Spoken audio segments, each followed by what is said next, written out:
Palabras más, palabras menos.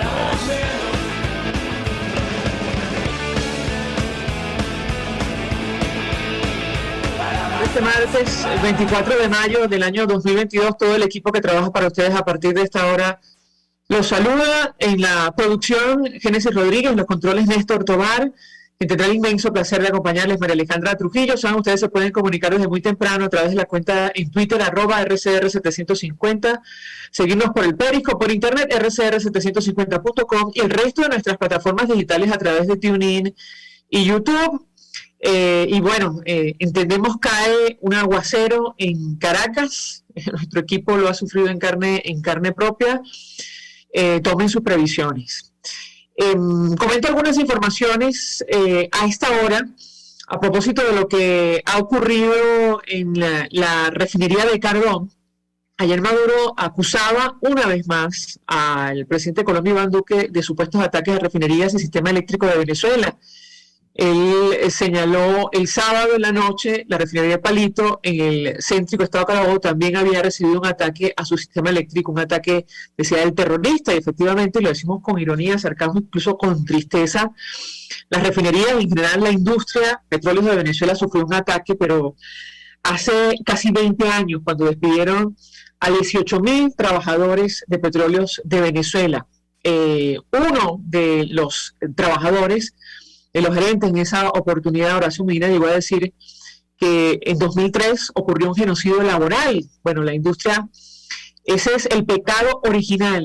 Allí empezó la destrucción de petróleos de Venezuela en nuestro país, y entre otras cosas, ese es el verdadero ataque que explica la situación lamentable de las refinerías. Ayer conversábamos con Iván Freites, la Federación Unitaria de Trabajadores Petroleros, quien está lamentablemente en el exilio, y él ratificaba esta situación. Por cierto, según Reuters, Irán se prepara para establecer un acuerdo con Venezuela, o adelantar, digamos, los acuerdos con Venezuela para tratar de reflotar nuestras refinerías, tomando en consideración el estado en el que se encuentran. También nos indicaba Iván Freites que hoy tiene reunión con el secretario general de la OEA, Luis Almagro, él y otros trabajadores ex PDVSA y de las empresas básicas que también están en el exilio o han sido víctimas de persecución. En principio van a levantar la voz expresando rechazo a la posibilidad de una flexibilización o levantamiento de sanciones, eso en primer lugar. En segundo lugar, pedirán que el secretario general de la OEA haga sus buenos oficios para que la persecución en contra de estos venezolanos figure en el expediente de Venezuela en la Corte Penal Internacional. Eso nos decía el día de ayer Iván Duque cuando estaba en camino a Washington. Sobre el telón de fondo de esta crisis, la situación económica, tema que vamos a debatir ampliamente durante la mañana de hoy. Hace algunos días, el Centro de Documentación y Análisis Social de la Federación Venezolana de Maestros, CENDAS, publicaba las cifras de la canasta básica familiar para el mes de abril. La canasta alimentaria familiar para el mes de abril se ubicó en $481,92 mensuales, solo alimentos. La canasta básica, que incluye servicios y otros rubros, ya supera los $1,000 mensuales. De ese tema hablamos ampliamente la mañana de hoy con nuestro invitado. Y a esta hora vamos a conversar con nuestro invitado, a quien ya veo en la sala de Zoom. Se trata de Óscar Mesa, director del CENDAS, el Centro de Documentación y Análisis Social de la Federación Venezolana de Maestros. Le agradezco profundamente recibir nuestra comunicación. Bienvenido. Gracias por atendernos. Encantado de poder conversar con usted, María Alejandra. Mucho interés de hablar con Óscar Mesa acerca del tema que nos ocupa en esta parte del programa, que tiene que ver con el costo de la canasta básica familiar hasta el mes de abril. Según datos del CENDAS, se ubicó en casi $500. ¿Qué puede decirnos? Lo escuchamos. Sí, efectivamente, la canasta alimentaria, para precisar más, solamente alimentos para una familia de 5 miembros, en el mes de abril alcanzó el precio en dólares de $481.92, que es equivalente a 2.231 bolívares con 29 céntimos. De manera que se requerían 17.6 salarios mínimos de los que recientemente se ajustaron para poder cubrir su costo, cuando un salario mínimo debería ser suficiente para cubrir el precio de la canasta alimentaria. Cada día se requerían 0.57 salarios mínimos, es decir, más de medio salario mínimo diario, o 74 bolívares con 37 céntimos, o en dólares $16 para poder cubrir el costo de los alimentos para una familia de 5 miembros, de manera que cada miembro de la familia requiere por lo menos $100 para poder cubrir su alimentación. Si el salario mínimo aproximadamente está en el orden de los $25, pues apenas alcanza para el 25% de lo que requiere un miembro, o sea, per cápita, de la familia para poder cubrir los gastos en alimentación. La inflación anualizada de los alimentos, que nos da una idea de cuál puede ser al final del año, la inflación está en el orden de los 177,7%, sigue siendo alta a pesar de que hemos salido de la zona de la hiperinflación. Mensualmente, digamos, el aumento fue de 5,5% en relación al mes de marzo. Eso significan $10 con 06 centavos y 115 bolívares con 79 céntimos. Habría que señalar que aunque esa tasa mensual de crecimiento de los precios es relativamente baja para las que hemos tenido en Venezuela, compárese con la alarma y la preocupación que hay en los Estados Unidos, porque la inflación está en el orden del 8% y en Europa también al año. Este dato solamente es mensual, pero por supuesto es mucho menor que las tasas que hemos tenido de 20, 30, 50 y hasta 200%, por haber vivido, por supuesto, obviamente una hiperinflación. Me tengo que preguntarle a nuestro invitado varios temas, pero el cálculo que ustedes hacen de 17 salarios mínimos toma en cuenta el tipo de cambio hasta abril, ¿correcto? Porque ahora mismo, con un tipo de cambio, según página web del Banco Central, que roza los 5 bolívares por dólar, ya el mínimo y las pensiones se ubicaron en $25 mensuales. ¿Qué puede decirnos? Lo escuchamos. Bueno, exactamente, por eso fue que utilicé el ejemplo de que un salario mínimo o una pensión, que son equivalentes en $25, apenas alcanza para cubrir la cuarta parte del gasto que requiere un pensionado o un miembro de la familia solo para alimentarse. De manera que estamos muy lejos, por supuesto, de siquiera poder alcanzar el precio de la canasta alimentaria para un miembro de la familia. Si la familia tiene cinco personas, estamos hablando de una canasta que cuesta $500 prácticamente. Bueno, no es muy difícil sacar la cuenta, ¿no? Que se requieren $100 per cápita para cubrir solamente el costo, en este caso, de los alimentos. Si se le suman los servicios públicos indispensables, vestido y calzado, educación pública, que es lo que sí constituye la canasta básica, estaríamos hablando de que cada miembro de la familia necesitaría $200 para poder cubrir el gasto en alimentación y en los rubros, digamos, fundamentales para vivir medianamente durante un mes, porque la canasta básica, que incluye, como he dicho, alimentos y esos rubros, se ubicó en el mes de abril en $1,004 con 71 centavos, vale decir 4.651 con 79. Estamos llegando, por supuesto, a los 5.000, de manera que ese bono que el gobierno prometió a los jubilados para pagárselo en 3 partes, que todavía no se sabe cuándo y tampoco se sabe si es en bolívares, si se sumara, apenas alcanzaría para 2 canastas básicas. Varios temas. La canasta básica tiene en cuenta medicinas y salud, y pienso ahora mismo en los pensionados. ¿Qué puede decirnos? Sí, tiene algunos medicamentos y el costo de una consulta en una zona popular en el orden de los $25, que es como se está cobrando actualmente la consulta, de manera que eso está incluido allí, y por eso es que decimos que en el caso de un pensionado lo mínimo que requeriría son $100 para la alimentación y $100 para medio cubrir lo demás, pero un pensionado, como sabemos, apenas estaría recibiendo unos $25. Así que, por supuesto, estamos muy lejos de lo que establece, por ejemplo, el artículo 91, que dice que el salario mínimo debe tener como referencia la canasta básica, es decir, en este caso $1,000, o el doble de la canasta alimentaria normativa si el gobierno la publicara. El gobierno no la publica y, por supuesto, a la hora de discutir seguramente el gobierno no va a tomar en cuenta esta, pero en todo caso, para los efectos de los dirigentes sindicales, de los trabajadores, de los pensionados, ese artículo 91 es el deber ser, pero la economía nuestra obviamente no está en condiciones de poder producir, no decretar, producir un salario mínimo en el orden de los $1,000, que sería lo que, de acuerdo con el costo de la canasta básica, deberíamos recibir tanto los trabajadores como los pensionados. ¿Cuáles fueron los alimentos que sufrieron un mayor incremento de precios en el mes de abril? Perdón.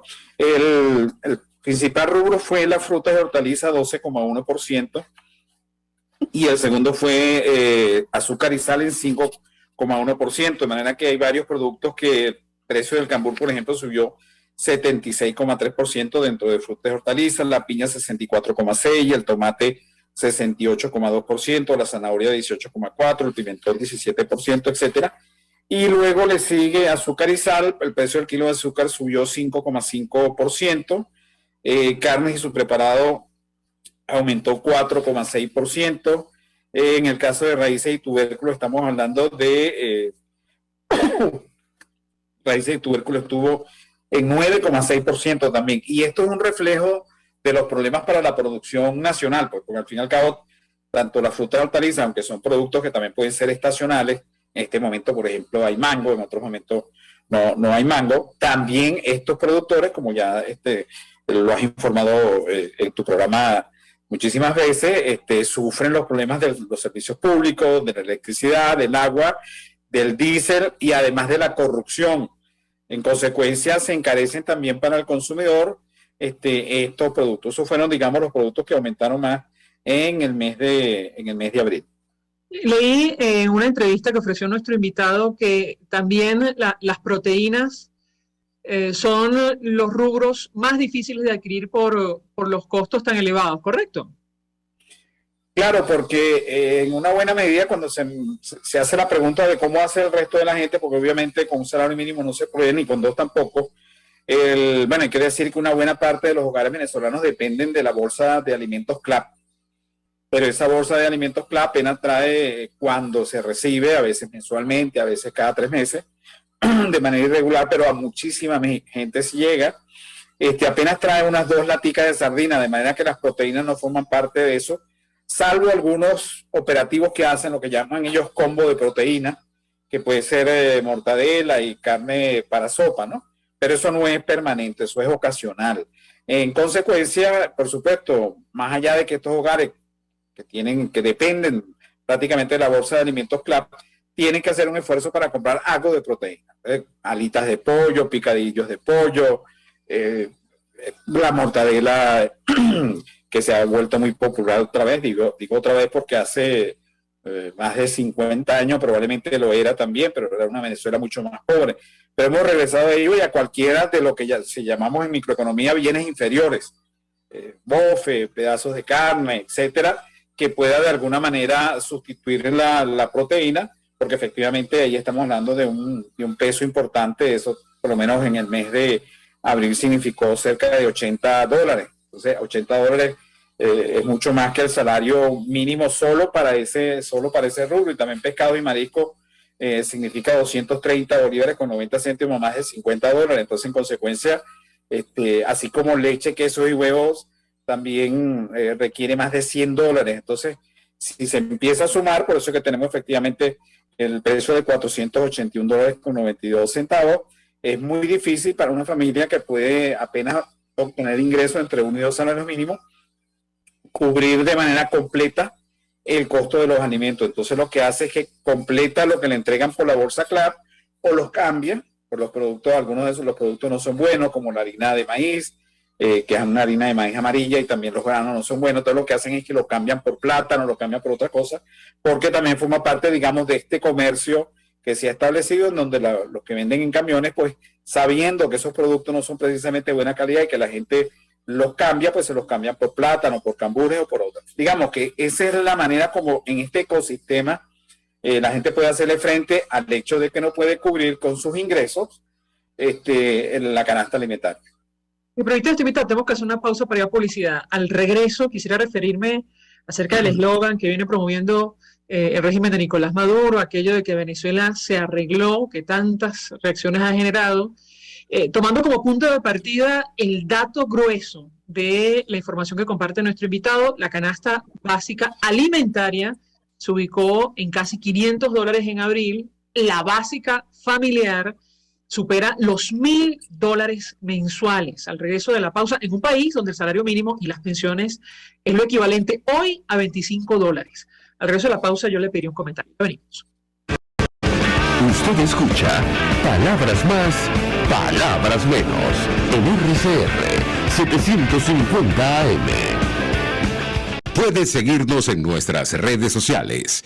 En Twitter, @RCR750, la radio que se ve. Mensaje del ingeniero José Peraza, tesorero del FON 3CID. Estimado colega ingeniero arquitecto y profesional afín, el Colegio Ingeniero de Venezuela y el Fondo de Previsión Social, preocupado por la salud de tu familia, ha diseñado un sistema de salud integral que coloca a tu disposición y que contiene asistencia primaria de salud, ambulancia, hospitalización, cirugía, oftalmología, dermatología, fisioterapia, psicología, odontología, farmacia y funeraria. Para mayor información visítanos a nuestros portales 6b.net.be, hombre6b.net.be, Colegio de Ingenieros de Venezuela, construyendo el futuro.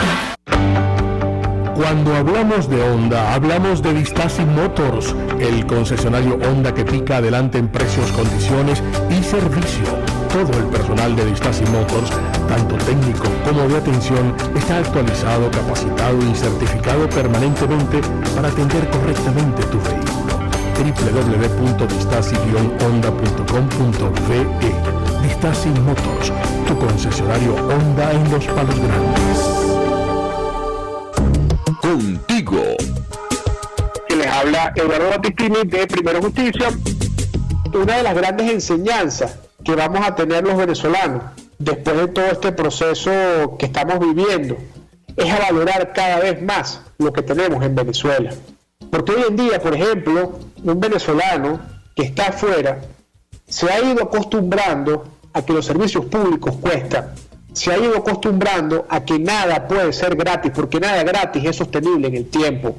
Y yo espero y aspiro que cuando vayamos a Venezuela, la reconstrucción de nuestro país no solamente sea una reconstrucción física de la destrucción que ha hecho el chavismo en la infraestructura y en la economía venezolana, sino también veamos una reconstrucción de la forma de pensar y de cómo nosotros afrontamos el ser ciudadanos realmente en el marco de un país que necesita de una ciudadanía que colabore y que sea parte de la solución y no sea parte del problema. Contigo, solo por RCR, porque lo bueno une. Todos piensan, todos las escuchan y María Alejandra Trujillo te las dice. Palabras más, palabras menos.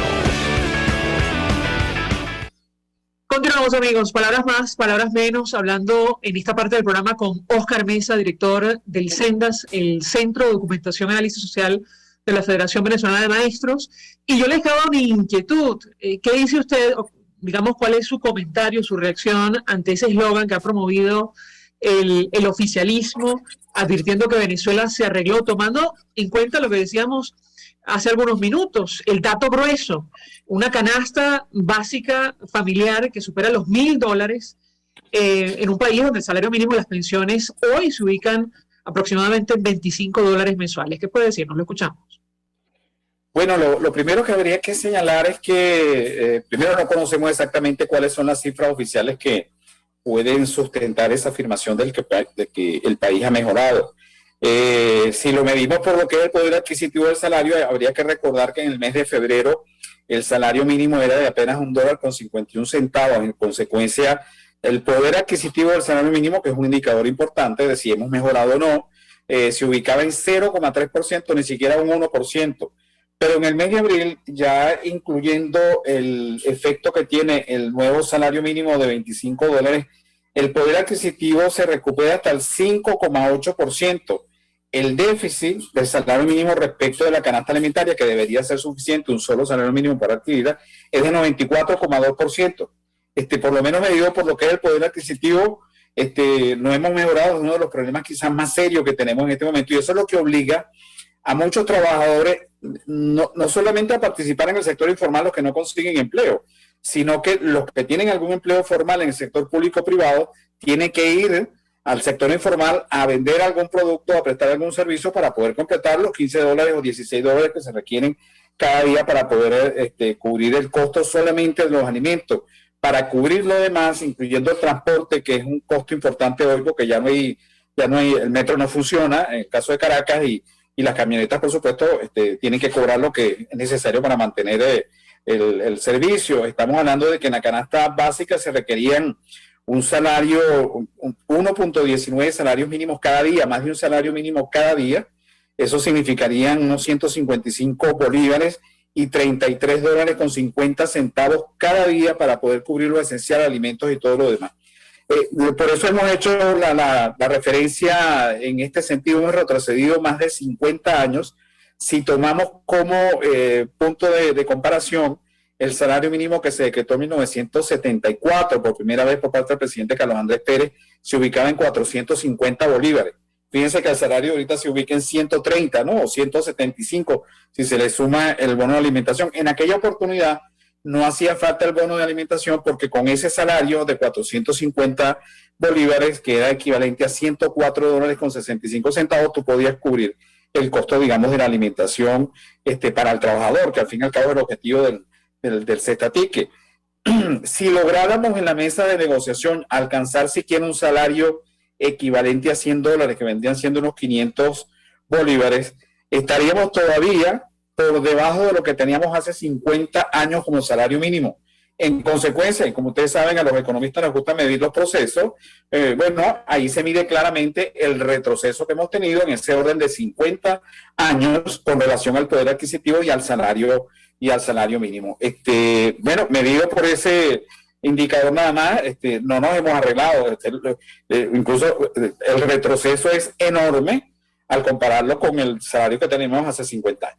Justo iba a preguntarle, se ha adelantado usted, si haciendo esta comparación histórica, es el peor momento en términos de salario mínimo en los últimos 50 años en nuestro país. Esto es así, ¿correcto? No, por supuesto, pero es que además por primera vez estamos por debajo de Haití, por debajo de Cuba. Sí, yo recuerdo cuando fui a Cuba por primera vez llegué alarmado porque el salario mínimo de ellos era equivalente a, creo que eran $12 en aquel momento, pero en este momento tienen un poco más que nosotros y nosotros tenemos con todo. Mucho más, creo que está en $87 mensuales. Así es, exactamente. Pero en este momento nosotros, aún sumándole el bono de Cestatique, no supera los $30. En consecuencia, por supuesto, es un salario por debajo incluso del de Haití. Y nosotros llegamos a tener momentos en los cuales el salario mínimo era equivalente a más de $200, a $300, y por lo tanto, para algunos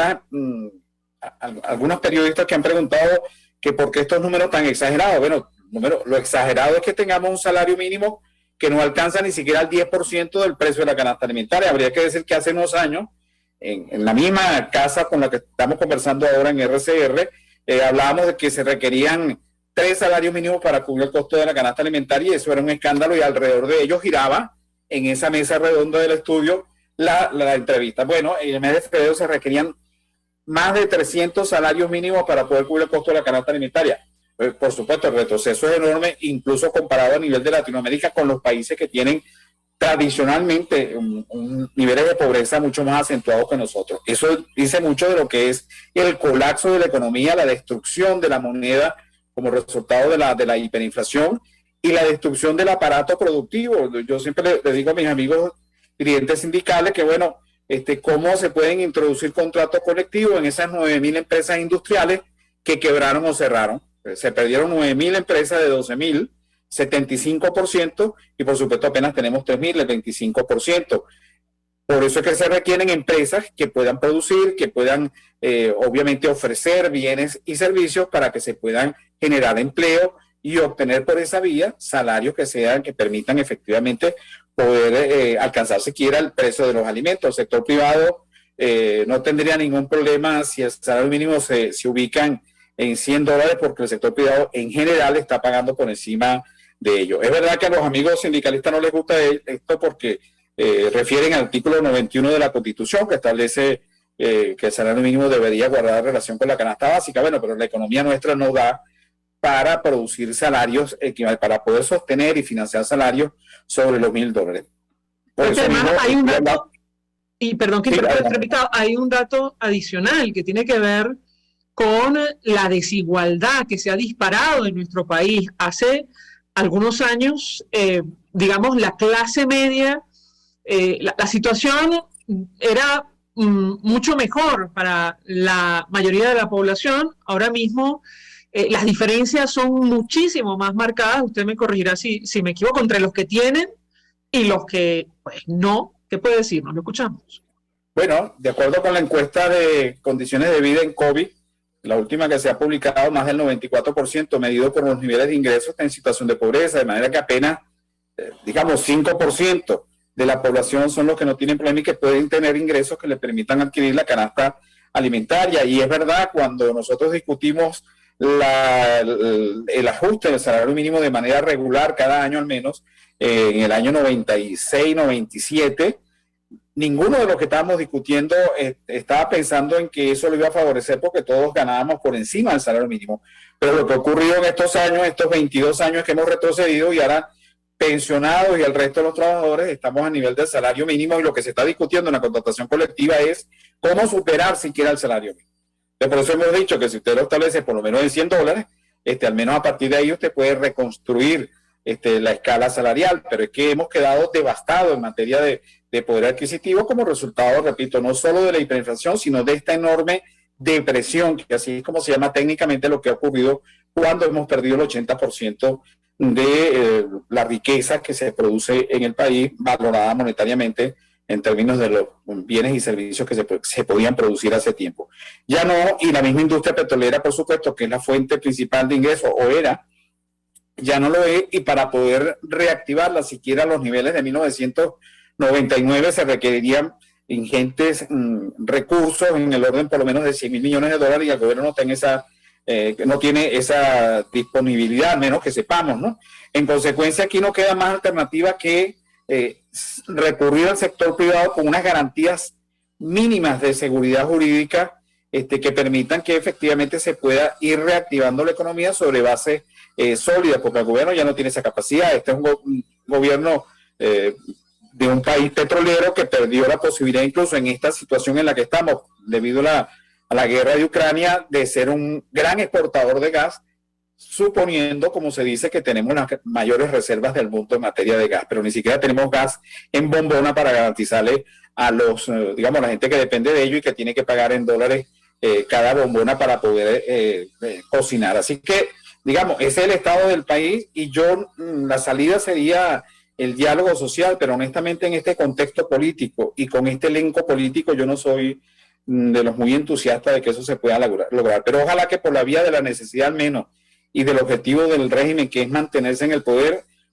se pudiera siquiera mejorar las condiciones más elementales, atendiendo a la primera base de la pirámide de Maslow, que es satisfacer las necesidades de alimentación, agua, electricidad, que hay que incorporarlo también, y por supuesto la conectividad, que es fundamental en esta economía digital en que nos estamos moviendo.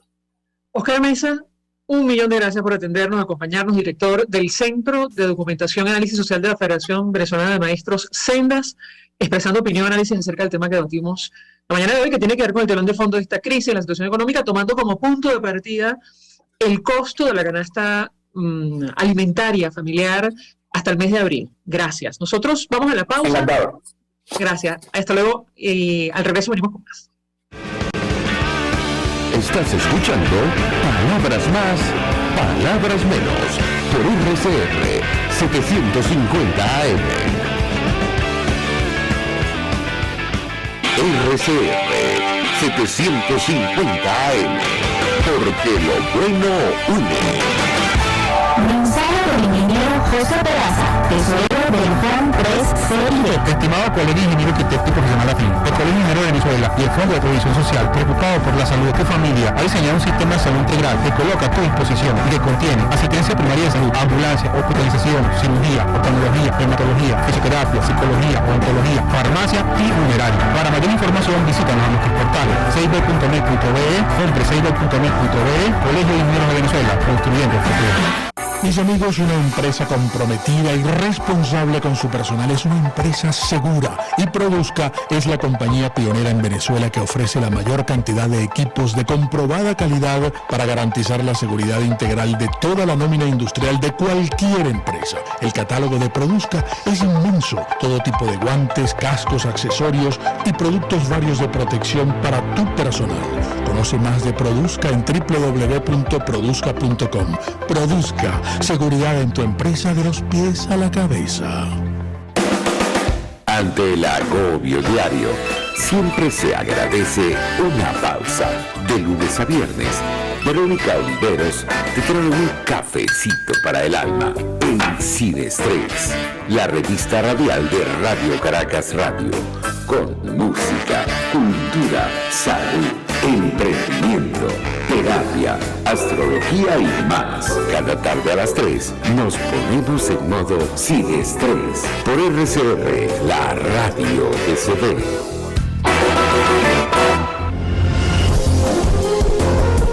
RCR 750 AM, porque lo bueno une. Información, opinión, contraste. María Alejandra Trujillo está en Palabras Más, Palabras Menos. Continuamos, amigos, palabras más, palabras menos, hablando acerca del telón de fondo de esta crisis, la situación económica, y nos referimos acerca del tema de los alimentos, específicamente de los alimentos. Como decía nuestro invitado anterior, la canasta alimentaria familiar se ubicó en $481,92 según el Sendas para el mes de abril, en una nación donde el salario mínimo ya se ubica, según el tipo de cambio del Banco Central de Venezuela, aproximadamente en $25 mensuales, que un salario y unas pensiones que se han devaluado producto de la devaluación. Y en esta parte del programa queremos hablar con Rodrigo Agudo. Ya me dirá mi equipo si lo tenemos vía telefónica. Supongo que por allí conversaremos con él. Él es asesor alimentario de FENAG de la Federación Nacional de Ganaderos, director del Instituto Venezolano de la Leche y de la Carne, Invelcar. Rodrigo Agudo está con nosotros. Buenos días. Se está conectando vía Zoom. Perfecto. Yo le comento a la audiencia, aparte de lo que ha dicho nuestro invitado, una declaración que nos llamó por eso la atención y de la cual hablaremos enseguida. Él decía que se necesitan alrededor, atención, de $200.000 millones, y por eso quiero contrastar esta cifra con él. Tomamos una declaración que ofreció en otra entrevista para restablecer la capacidad de producción alimentaria de Venezuela. Y esto también es producto, y lo digo con tristeza y con ironía, con sarcasmo, de un ataque contra el sector privado y el sector productivo en nuestro país. Ustedes recordarán aquella filosofía del exprópiese, que la práctica en muchos casos era el confísquese.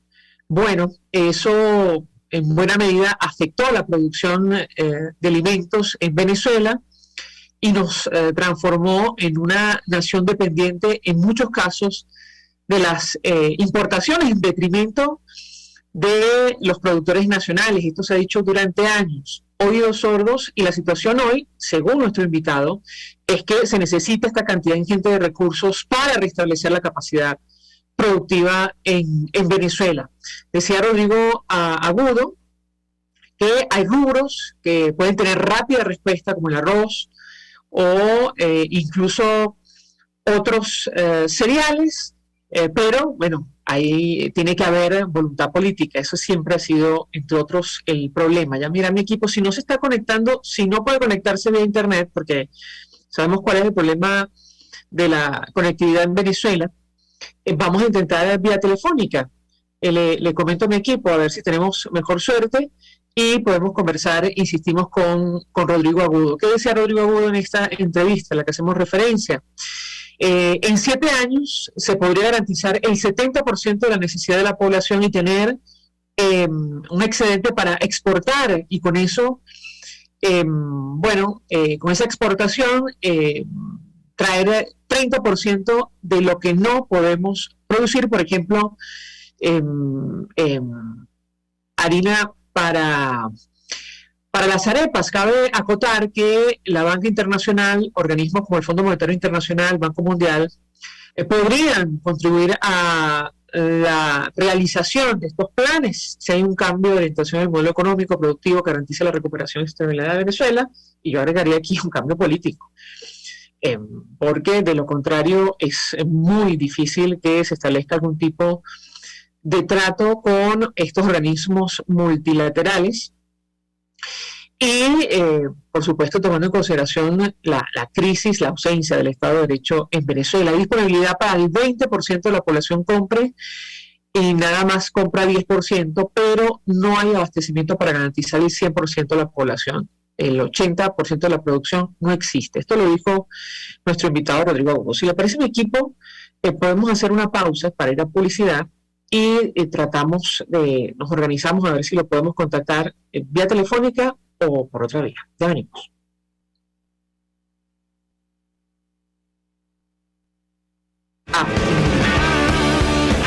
Escuchas a María Alejandra Trujillo en Palabras Más, Palabras Menos, por RCR 750 AM. Sintonícenos a través de Periscope, @RCR750, la radio que se ve. Mensaje del ingeniero José Peraza, tesorero del FON 3CID. Estimado colega ingeniero arquitecto y profesional afín, el Colegio Ingeniero de Venezuela y el Fondo de Previsión Social, preocupado por la salud de tu familia, ha diseñado un sistema de salud integral que coloca a tu disposición y que contiene asistencia primaria de salud, ambulancia, hospitalización, cirugía, oftalmología, dermatología, fisioterapia, psicología, odontología, farmacia y funeraria. Para mayor información, visítanos a nuestros portales seibel.net.be, compre-seibel.net.be, Colegio de Ingenieros de Venezuela, construyendo el futuro. Amigos, nace un nuevo concepto de farmacia en Venezuela. Farmacia CVS y más. Todo lo demás. En Farmacia CVS, en español CVS, lo consigues todo en un solo lugar. Salud, belleza, hogar y comida. Un nuevo concepto en todo para un nuevo concepto de vida. Farmacia CVS y más está en el CCCT nivel C1, frente a Beco y al lado del Banco Mercantil. En Instagram, FarmaCVS. Farmacia CVS y más. Todo lo demás. Ellos sí que no saben nada. Y así nos va. El espacio donde se tocan los temas más candentes de interés político y nacional. Y así nos va. En este programa, la picardía y el humor inteligente son los protagonistas. Pura cabilla. Lara y Hernández descosen y revelan los secretos más oscuros del acontecer político. Y así nos va. De lunes a viernes a las 4 de la tarde. Por RCR 750 AM. Se dicen, se ocultan, se piensan, se descubren. Palabras más, palabras menos. Con María Alejandra Trujillo. Continuamos, amigos, palabras más, palabras menos. Ahora sí tenemos a Rodrigo Agudo, asesor alimentario de FEDENAGA. Gracias por atendernos. Buenos días. Buenos días, María Alejandra. Gusto en poder conversar contigo y en verte. Un gusto igual. Perfecto. Aquí lo veo vía Zoom. Un gusto conversar con usted. Compartía con la audiencia una declaración que usted ofrecía a otro medio y yo quisiera contrastar este dato. Se necesitan, decía usted, 200.000 millones de dólares para restablecer la capacidad productiva alimentaria de nuestro país. ¿Esto es así o no? Lo escuchamos. Bueno, no, es así, pero no. Cuando yo hablo de la capacidad alimentaria del país, es la infraestructura para poder rescatar la producción, rescatar y poner en funcionamiento la capacidad ociosa que tiene hoy la industria. O sea, el país no cuenta con un sistema de electricidad confiable, no cuenta con los servicios básicos que necesita la sociedad en términos de salud, en términos de asistencia, en términos de educación. O sea, el deterioro de todo lo que es la infraestructura de servicios hoy no garantizan la capacidad ociosa que tiene hoy la industria. Resultado del proceso de la crisis económica que vive el país pudiera reaccionar en términos individuales si tuviera esos servicios. pero sabemos que no hay garantía. Bueno, vemos que, por ejemplo, el sector primario no tiene garantía de suministro permanente de diésel para mover los tractores. Las carreteras para poder garantizar la comercialización hoy están en franco deterioro. La electricidad, la ciudad, la mayoría de las ciudades tienen racionamiento de electricidad porque la capacidad. Entonces, ¿cómo usted puede una infraestructura que hoy está operando al 20-25% de lo que pudiera operar, si se quisiera reactivar, ¿cómo cree que se puede garantizar en ese sentido? Pero lo más importante de eso, además de lo que puede ser esa inversión, es que en mi opinión, la Venezuela del futuro es muy distinta a la Venezuela que conocimos, será muy distinta a la Venezuela que conocimos en los últimos 90 años.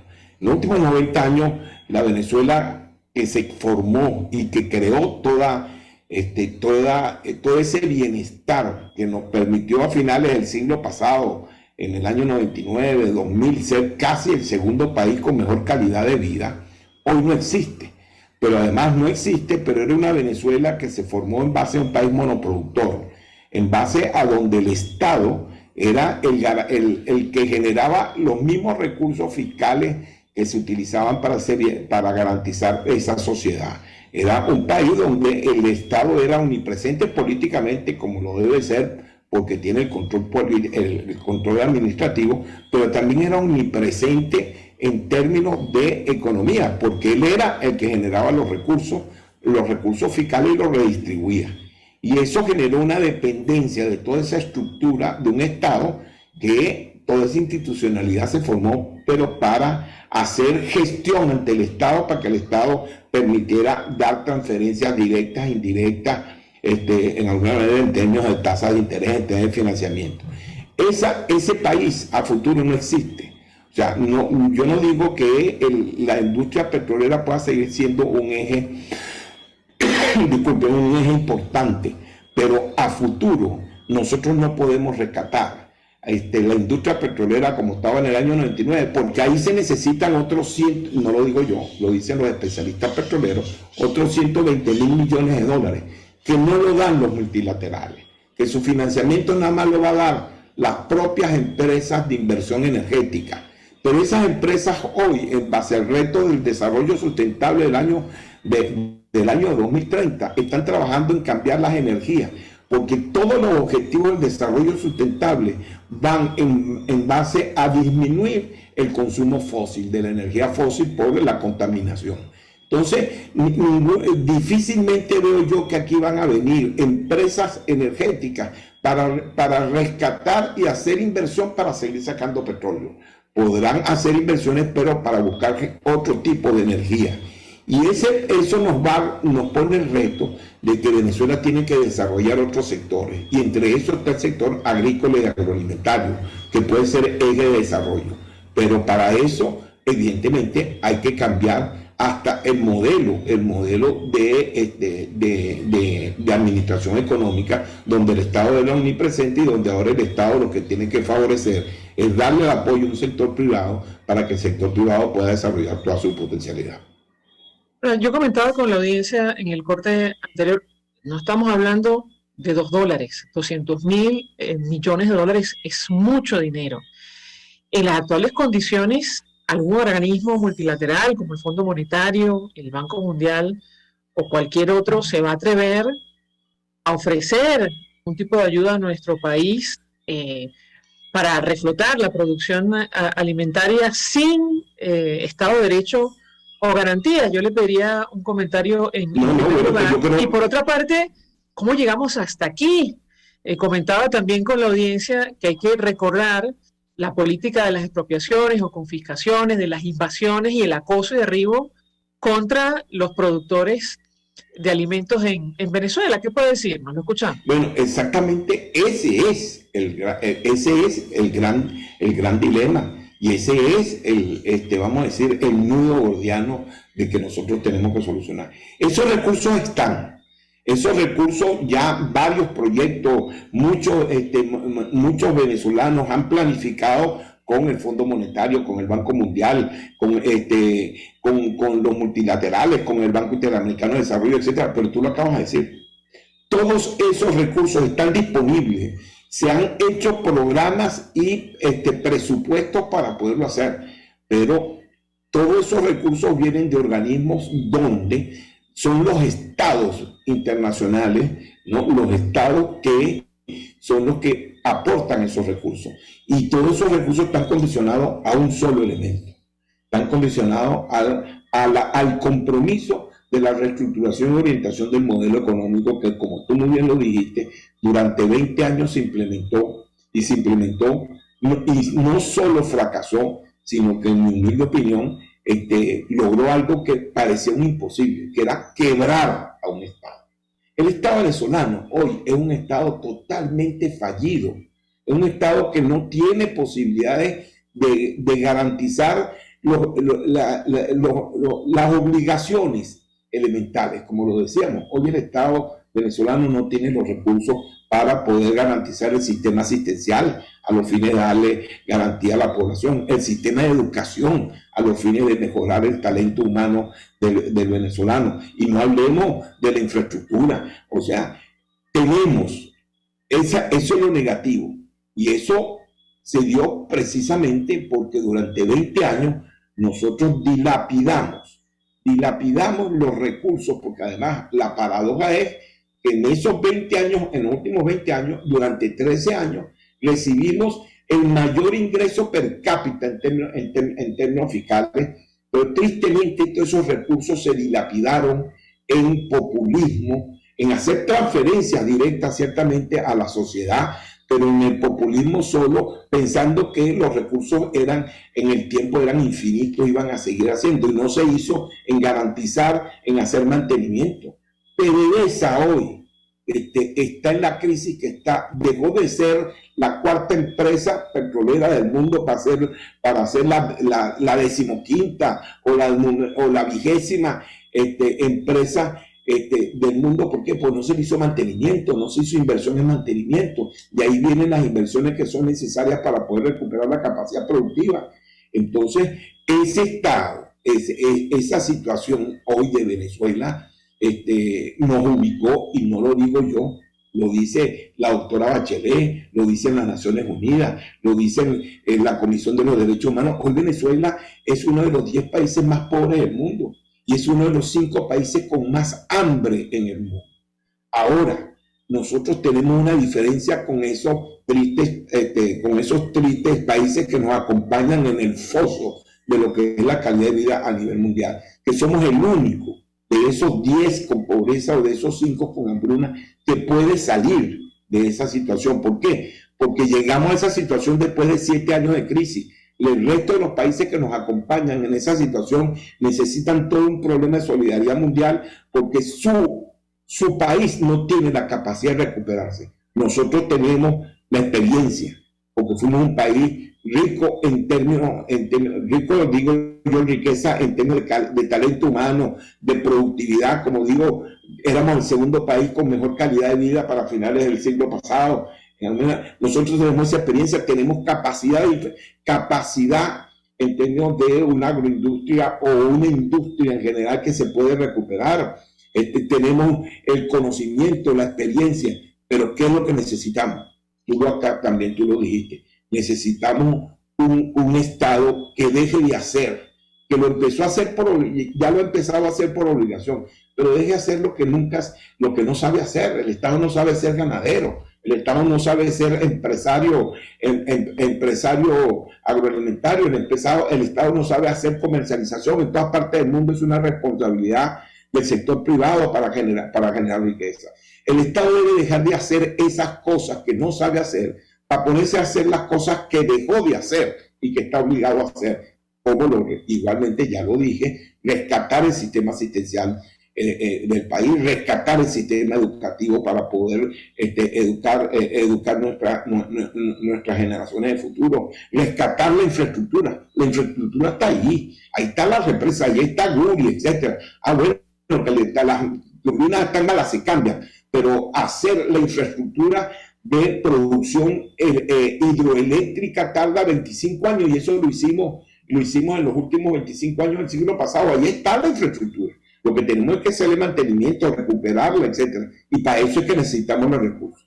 Por cierto, buena parte de esas transferencias directas terminaron en cuentas privadas en Andorra, en España, en Suiza, incluso en los Estados Unidos. Acaban de extraditar a una ex tesorera, la ex enfermera del expresidente Chávez, justamente investigada por el manejo irregular de los recursos del Estado. Simplemente nos quedan unos minutos. Preguntarle a nuestro invitado, esta inversión de $200.000 millones, ¿por cuánto tiempo, según los cálculos que usted maneja, para establecer la capacidad de producción de alimentos en nuestro país? Bueno, yo lo que hago es repetir lo que dicen los especialistas, como el doctor Ricardo Hausmann, como los economistas, Monaldi, etcétera, todo eso. Nosotros tenemos, el problema nuestro es que no tenemos el capital de trabajo, o sea, no tenemos la posibilidad de generar en la estructura económica que hoy tiene el Estado venezolano, de generar el capital de trabajo para reactivar toda esa infraestructura y reparar, si se quiere, y reactivar. Yo creo que en un lapso de esa inversión hay que hacerla en un lapso de 3-4 años para darnos un plazo de 7 años. Por lo menos en lo que yo te puedo decir, el sector agroalimentario puede en 7 años recuperar lo que llegó a ser en términos agrícolas. La mayor producción la tuvimos en el 2008, pero en términos de abastecimiento agroalimentario, en 7-8 años nosotros podemos garantizar el 70% de las necesidades básicas de la población y generar excedentes para la exportación para poder financiar el otro 30%. Con un refrán popular, exportar la arepa para exportar el pan. En la medida que nosotros no podemos producir trigo y tenemos que importar trigo porque esa es parte de nuestra cultura, pero también produciendo maíz en ese sentido. En 7 años, algunos rubros pueden responderlo de ciclo corto en 1 o 2 años, otros más lentos como puede ser las musáceas, etcétera. Desarrollar lo que nunca hemos desarrollado, como la piscicultura por el potencial. Somos la tercera cuenca hidrográfica, la quinta cuenca hidrográfica del mundo y la tercera cuenca hidrográfica de Latinoamérica. Y nosotros no producimos piscicultura. Colombia está exportando productos de la piscicultura. Los países centroamericanos están exportando. Nada de eso, como tú dices, porque los recursos se utilizaron para hacer populismo, a los efectos de satisfacer la vanidad y el ego de dirigentes que se creían la reencarnación de Simón Bolívar, etcétera, y no pensaron en la sociedad, y hoy llegamos a esta crisis fundamental. Pero creo que, y aquí cierro, el problema más grave a futuro es el cambio de la cultura. Tenemos una cultura de que el Estado nos tiene que dar todo, y ya ese Estado murió. La reconstrucción de Venezuela pasa por una Venezuela productiva, y en temas agroalimentarios nosotros tenemos un potencial de desarrollar 33 millones de hectáreas y hoy por hoy no procesamos más de 10 millones. Pero hay que cambiar esa cultura, fortalecer. Las instituciones tienen que empezar a pensar en sus asociados y no en ver cómo le hacen lobby al Estado para ver cómo consiguen preventa. Y eso es lo que yo creo que nos va a costar muchísimo más, cambiar esa cultura, porque tristemente la dirección política de este país sigue viendo por el espejo retrovisor. Creo que quieren buscar un cambio, pero para regresar a una Venezuela que ya no existe, y lo que creo que ver para adelante y solo el retrovisor para hacer lo que no debe, aprender de los errores y no repetirlos. Rodrigo Agudo, un millón de gracias por atendernos, acompañarnos estos minutos, asesor alimentario de la Federación Nacional de Ganaderos, expresando opinión y análisis acerca del tema que debatimos la mañana de hoy, que tiene que ver con los alimentos en nuestro país. Nosotros nos despedimos y lo hacemos a nombre de Gemnes Tares, de la Dirección General de la Estación, en la gerencia de producción Willy Charcaya, en la producción Génesis Rodríguez, en los controles Néstor Tobar. Tuvo el placer de acompañarles María Alejandra Trujillo. Muchas gracias. El Fondo de Previsión Social del Colegio de Ingenieros de Venezuela presentó. RCR presentó Palabras Más, Palabras Menos. RCR 750 AM.